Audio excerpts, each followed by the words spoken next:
Hey everybody, it's Tom from Vehicle Visionary. I hope you're having a great day. A common comment I receive on my Land Rover videos has to do with looking at the controls for the power seats and saying there's no lumbar support.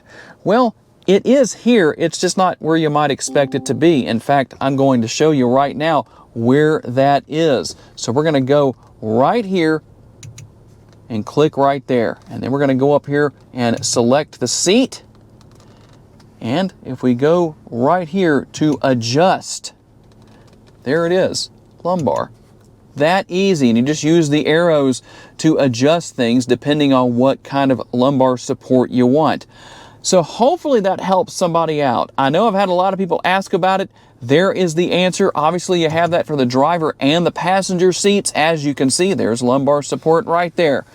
If there's a particular tutorial you'd like to see from me, tell me down in the comments section what that is, and I'll make that happen for you. Thanks for taking the time to watch. I'll see you in the next video.